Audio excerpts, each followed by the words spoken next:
সপ্তম শ্রেণীর শিক্ষার্থীরা, আশা করি তোমরা ভালো আছো। তোমরা ষষ্ঠ শ্রেণী থেকে সপ্তম শ্রেণীতে উত্তীর্ণ হওয়ার জন্য তোমাদেরকে অভিনন্দন জানাচ্ছি। আমাদের পরিস্থিতি স্বাভাবিক এখনও না হওয়ার কারণে আমাদেরকে এখনও অনলাইন ভিত্তিক ক্লাস কার্যক্রমটা চালু রাখতে হয়েছে। তো সপ্তম শ্রেণীতে আমি তোমাদেরকে গণিত বিষয়ে পাঠ দিব।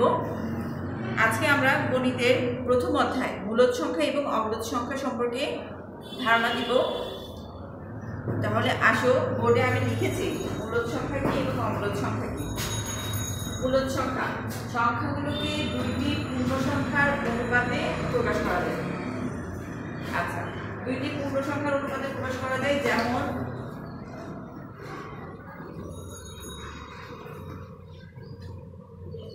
যেমন হচ্ছে 102 ভাগ 10, মানে 10 ভাগের 102।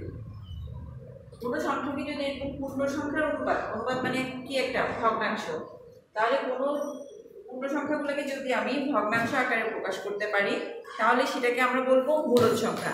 আর যদি কোনো সংখ্যাকে যেই সংখ্যাগুলো যেগুলোকে দুইটি পূর্ণ সংখ্যার অনুপাতে প্রকাশ করতে পারবো না তাদেরকে আমরা অমূলদ সংখ্যা বলবো। যেমন হচ্ছে দেখো 1.414566 ... তোমরা তো জানো দশমিক সম্পর্কিত অঙ্কগুলোকে আমরা ভগ্নাংশ আকারে লিখতে পারি। এবং যদি 10.2 তাহলে আমরা লবে লিখি 102, নিচে হরে লিখি 10 মিনিটের জন্য 1 দিই, দশমিক পরবর্তী অঙ্কের জন্য একটা শূন্য বসে। তাহলে এই সংখ্যাটাকে আমি ভগ্নাংশ আকারে লিখতে পেরেছি, সুতরাং সে কি সংখ্যা হবে? সে হবে মূলদ সংখ্যা। তাহলে কোনো সংখ্যাকে যদি পূর্ণ সংখ্যার অনুপাত অথবা পূর্ণ সংখ্যার ভগ্নাংশ আকারে লিখতে পারি তাহলে তাকে আমরা কি বলবো? মূলদ সংখ্যা।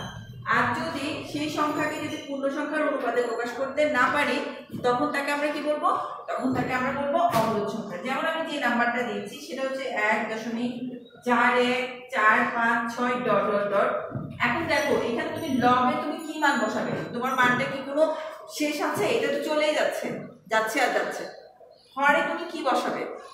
দশমিকের জন্য 1 বসাবে, কিন্তু তোমার উপরে কয়টা অঙ্ক, তুমি কয়টা শূন্য বসাবে। তাহলে সেক্ষেত্রে তুমি এই সংখ্যাটাকে তুমি কি করতে পারছো না?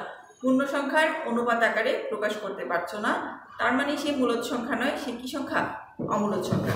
তাহলে আমরা আরেকবার দেখি, সেটা হচ্ছে মূলদ সংখ্যা কাকে বলে?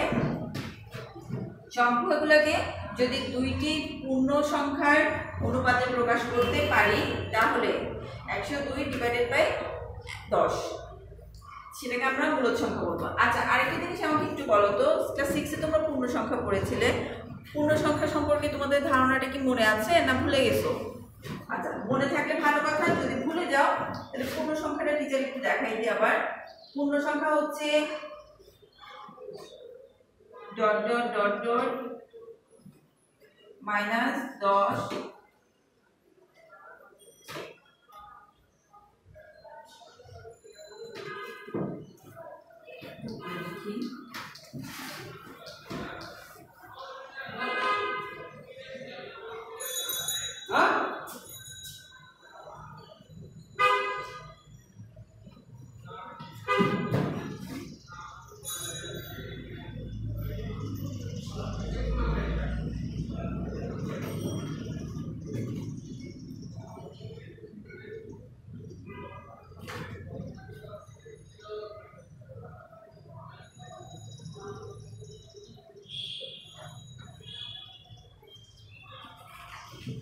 এই যে ডট দেওয়া মানে এদিকে আরো সংখ্যা আছে, ডট দেওয়া মানে ওদিকে আরো সংখ্যা আছে।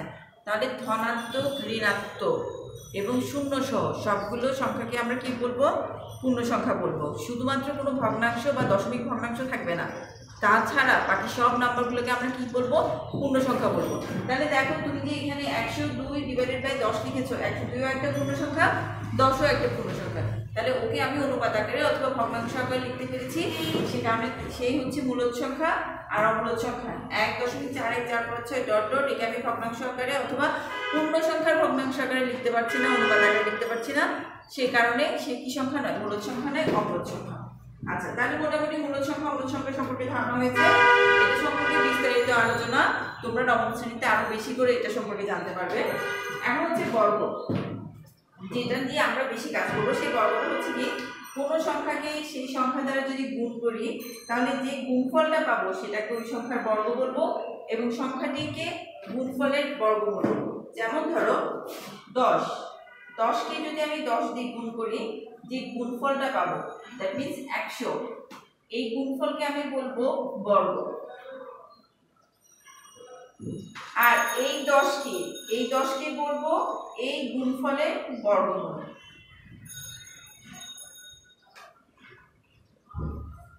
এই গুণফলের বর্গমূল। তাহলে বর্গ কাকে বলে? কোনো সংখ্যাকে, মানে 10কে 10 দিয়ে যদি গুণ করি, গুণ করার পরে যে গুণফলটা পাবো সেটাকে আমি বর্গ বলবো। আর এই গুণফলটার বর্গমূল বলবো ওই সংখ্যাটাকে, এই গুণফলের বর্গমূল বলবো ওই সংখ্যাটাকে। তাহলে বর্গমূল কত হবে? বর্গমূল হবে 10।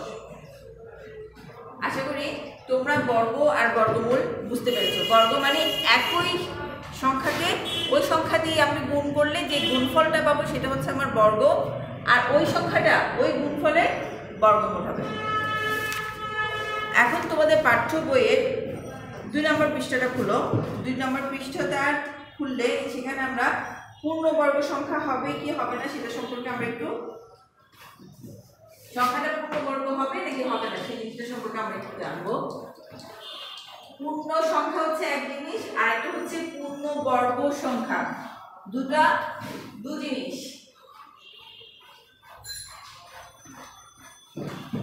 সব পূর্ণ সংখ্যা পূর্ণবর্গ সংখ্যা হবে না। এখন তোমরা চিনবে কোন সংখ্যাগুলো পূর্ণবর্গ সংখ্যা হবে।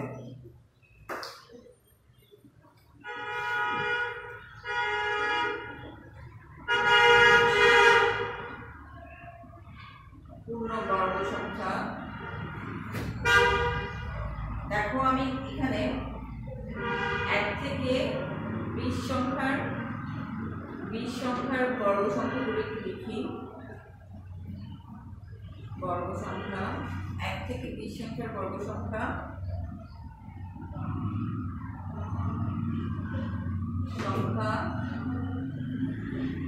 বর্গ সংখ্যা,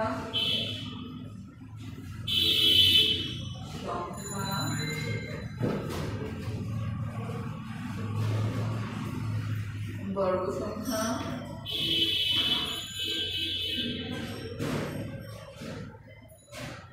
বর্গ সংখ্যা, সংখ্যা, বর্গ সংখ্যা।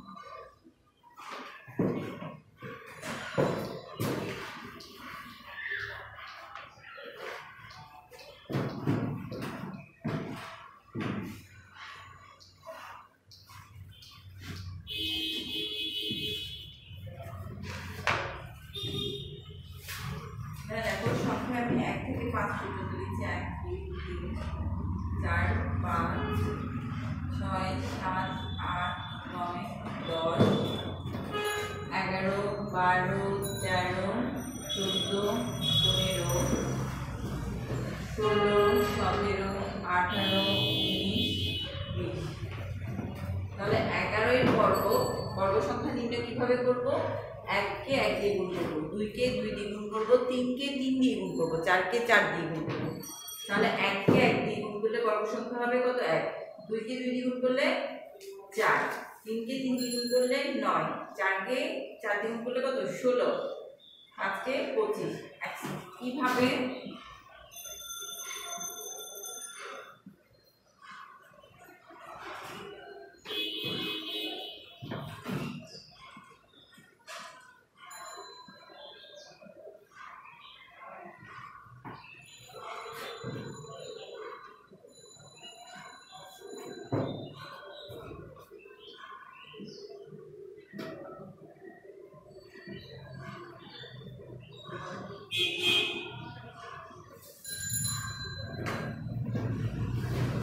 তাহলে দেখো 1 থেকে 20 সংখ্যার বর্গ সংখ্যা, 1 এর বর্গ 1, 2 এর বর্গ 4, 3 এর বর্গ 9, 5 এর বর্গ 25, 9 এর বর্গ 81, 14 এর বর্গ 196, 17 এর বর্গ 289।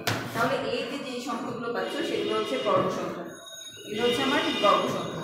এখন আমি যদি প্রশ্ন করি যে 1 তখন তোমরা কি বলবে? তোমরা বলবে 169-এর বর্গমূল হচ্ছে 13। আমি যদি বলি 36-এর বর্গমূল কত, তোমরা বলবে 36-এর বর্গমূল 6। আমি যদি বলি 16-এর বর্গমূল কত, তোমরা বলবে 16-এর বর্গমূল 4। তাহলে এই 4কে 4 দিয়ে গুণ করে যেই গুণফলটা পাবো সেটা হচ্ছে আমার বর্গ সংখ্যা, এবং যেই সংখ্যাটিকে আমরা গুণ করব ওই গুণফলের ওই সংখ্যাটি ওই গুণফলের কি হবে? বর্গমূল হবে। তাহলে মোটামুটি আমাদের বর্গমূল আর বর্গ সম্পর্কে আমাদের ধারণা হলো। আচ্ছা, এখন কোন অঙ্কগুলো পূর্ণবর্গ হবে আর কোনগুলো পূর্ণবর্গ হবে না সেটা বোঝানোর জন্যই আমার এই চারটা দেওয়া।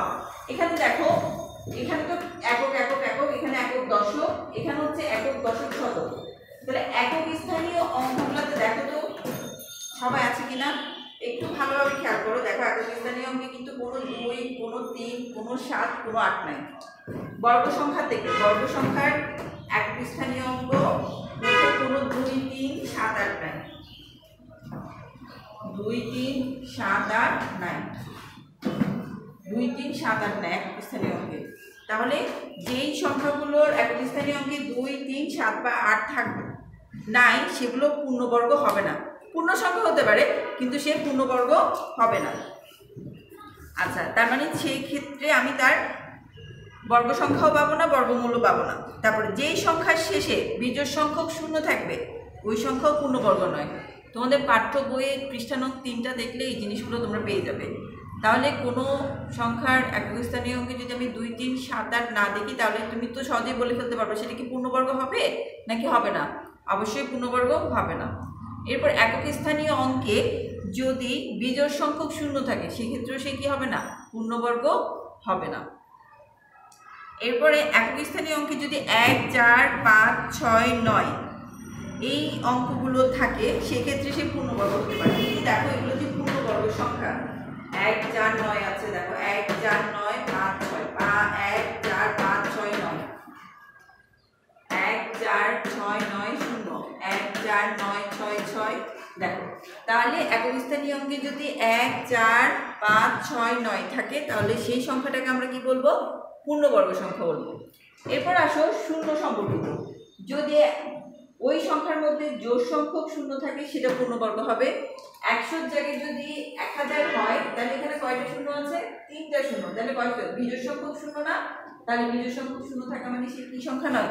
সে পূর্ণবর্গ সংখ্যা নয়। তাহলে এখানে দেখো বলো তো সে কি পূর্ণ সংখ্যা নাকি পূর্ণবর্গ সংখ্যা নাকি পূর্ণ সংখ্যা? পূর্ণ সংখ্যা নাকি পূর্ণবর্গ সংখ্যা? পূর্ণবর্গ সংখ্যা। সে পূর্ণ সংখ্যা। আমি কিভাবে বুঝেছি সে পূর্ণবর্গ সংখ্যা নয়? কারণ তার একক স্থানীয় অঙ্কে কত আছে? 3 আছে। 3 থাকলে আমি তো বুঝবো সে কি সংখ্যা নয়? পূর্ণবর্গ সংখ্যা নয়। তাহলে প্রত্যেকটাই সংখ্যা পূর্ণ সংখ্যা, কিন্তু সব সংখ্যা পূর্ণবর্গ সংখ্যা হবে না। পূর্ণবর্গ সংখ্যা ওই সংখ্যাগুলো হবে যাদের একক স্থানীয় অঙ্কে কি কি থাকবে? 1, 4, 5, 6, 9 এবং জোড় সংখ্যক শূন্য থাকবে। আচ্ছা, তাহলে আমরা পূর্ণ সংখ্যা সম্পর্কে ধারণা পেলাম, পূর্ণবর্গ সংখ্যা সম্পর্কে ধারণা পেলাম, বর্গ সম্পর্কে ধারণা পেলাম, বর্গমূল সম্পর্কে ধারণা পেলাম, মূলদ সংখ্যা এবং অমূলদ সংখ্যা সম্পর্কে মোটামুটি ধারণা পেলাম। বলেছি বিস্তারিত নবম শ্রেণীতে জানবো। আচ্ছা, এরপরে আসো আমরা এবার আমাদের একটু অধ্যায় ভিত্তিকে চলে যাই। অধ্যায়ে আমরা একটু অঙ্কগুলি একটু দেখবো। সবাই 8 নম্বর পৃষ্ঠা দেখো।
বলছে মৌলিক গুণনীয়কের সাহায্যে বর্গমূল নির্ণয় করো। এখন বলো মৌলিক সম্পর্কে ধারণা আছে? ওইটা সম্পর্কে আমরা ষষ্ঠ শ্রেণীতে পড়েছি। মৌলিক সংখ্যা কাকে বলে? মৌলিক সংখ্যা হচ্ছে যে সংখ্যার দুটো মাত্র গুণনীয়ক থাকবে, দুটি গুণনীয়ক থাকবে।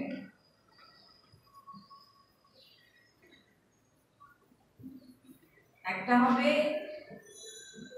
ওই সংখ্যা এবং এক। তাহলে মৌলিক সংখ্যার গুণনীয়ক কয়টা থাকবে? মৌলিক সংখ্যার গুণনীয়ক দুইটা থাকবে। সেটা হবে কি কি? যেমন ধরো 2 কি সংখ্যা? একটা মৌলিক সংখ্যা। কেন?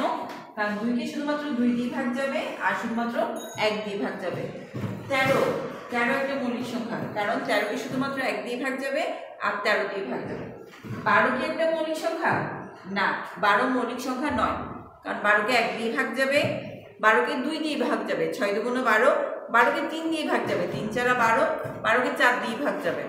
তাহলে 12 গুণনীয়ক অনেকগুলো। সেই ক্ষেত্রে যেই সংখ্যার দুটো গুণনীয়ক থাকবে শুধুমাত্র 1 এবং ওই সংখ্যা নিজেই, তাকে আমরা কি করব? মৌলিক সংখ্যা বলবো। আচ্ছা, এখন এখানে আমাকে বর্গমূল নির্ণয় করতে বলেছে। তাহলে 169 এর বর্গমূল নির্ণয় করতে বলেছে। দেখেন এটা হচ্ছে সেই বর্গ সংখ্যা। বর্গমূলটা এখন আমরা নির্ণয় করবো। সেটা কিভাবে নির্ণয় করবো? প্রথমে 169কে যদি আমি এরকম লসাগু করি, 169কে কি দিয়ে ভাগ যাবে? 169কে আমরা জানি 1 থেকে 10 পর্যন্ত কোনো কিছু দিয়ে যাবে না, 11 দিয়েও যাবে না, 12 দিয়েও যাবে না, 13 দিয়ে যাবে। 13 দিয়ে করলে 13 আর 13 দুইটা গুণ করলে 169 পাবে।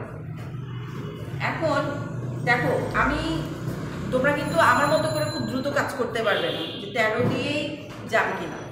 যদি খুব ভালো করে নামদাগুলো মনে থাকে তাহলে হয়তো খুব দ্রুত কাজ করতে পারবে। একটু আগে আমরা যে অঙ্ক করছিলাম, খেয়াল করছো যে 13 এর বর্গ সংখ্যা কত ছিল? 2 পৃষ্ঠা খুলে একটু দেখো তো 13 এর বর্গ সংখ্যা কত ছিল? 169 ছিল।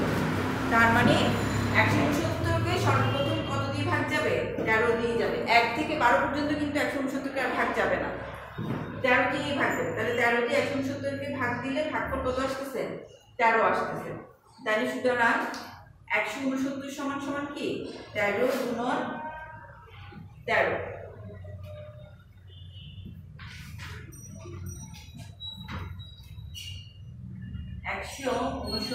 কে মৌলিক গুণনীয়কের সাহায্যে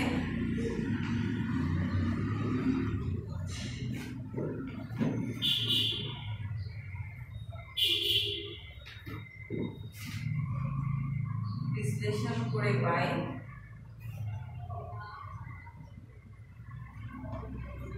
169 সমান হচ্ছে 13 গুণন 13। 169 এর বর্গমূল হবে, এই 13 গুণ 13 থেকে একটা 13 লিখব। 169 এর বর্গমূল হবে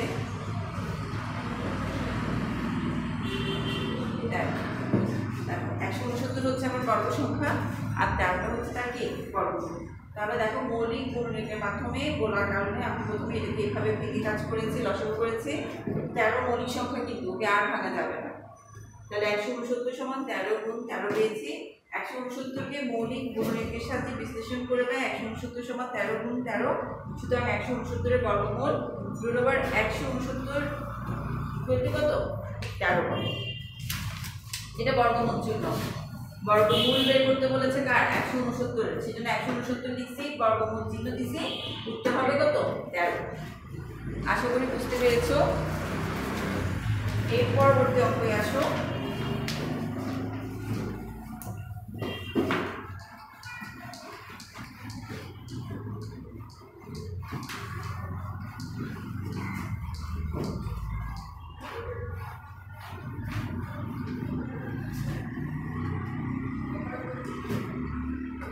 একের 3 নম্বরটা দেখো, একের গ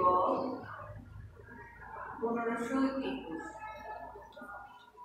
এটাকে আগে আমি লসাগু করলে কি আসবে? প্রথমে কত দিয়ে যাবে? যেহেতু একক স্থানীয় অঙ্কটা বিজোড়, তাহলে 2 দিয়ে যাবে না, 3 দিয়ে যাবে। 3 5 15, 560 আসবে। এরপরে 560কে আবার দিব 3 দিয়ে দিব, পাবো কত? 169। এরপর আবার 169 কে কত দিয়ে ভাগ যাবে? 13 দিয়ে, 13 13। তাহলে সুতরাং 1521 কে 1521 কে মৌলিক গুণনীয়কের সাহায্যে বিশ্লেষণ করে পাই,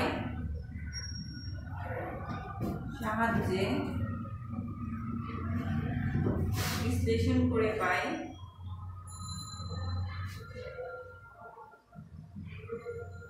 1521 সমান হচ্ছে 3 গুণন 3 গুণন 13 গুণন 13।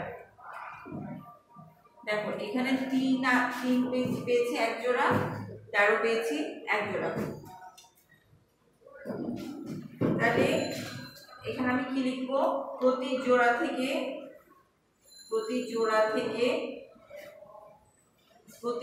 থেকে একটি করে মৌলিক গুণনীয়ক নিয়ে পাই, মৌলিক গুণনীয়ক নিয়ে পাই 3। এখান থেকে একটা দিয়ে দিব, এখান থেকে একটা 13, তাহলে কত আসলো? 39। সুতরাং 1521 এর বর্গমূল কত হবে?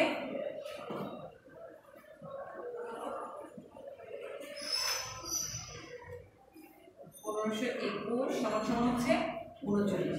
দেখো প্রথম অঙ্কে 13 13 আসছিল এক জোড়া, সেখান থেকে একটা 13 নিয়েছি। আর এখানে এখন 3 আসছে এক জোড়া, 13 13 আসছে এক জোড়া, তাহলে এখান থেকে একটা নিব, এখান থেকে নিব, কত পেলাম? 39। তাহলে 1521 এর বর্গমূল কত আসবে? 1521 এর বর্গমূল আসবে 39। তাহলে আশা করি অঙ্কগুলো বুঝতে পেরেছো। আমরা আজকে এই চ্যাপ্টারের মোটামুটি প্রাথমিক ধারণা দিয়েছি, পরবর্তী ক্লাসে বিস্তারিত আরও অঙ্ক করবো। ভালো থাকবে, সুস্থ থাকবে।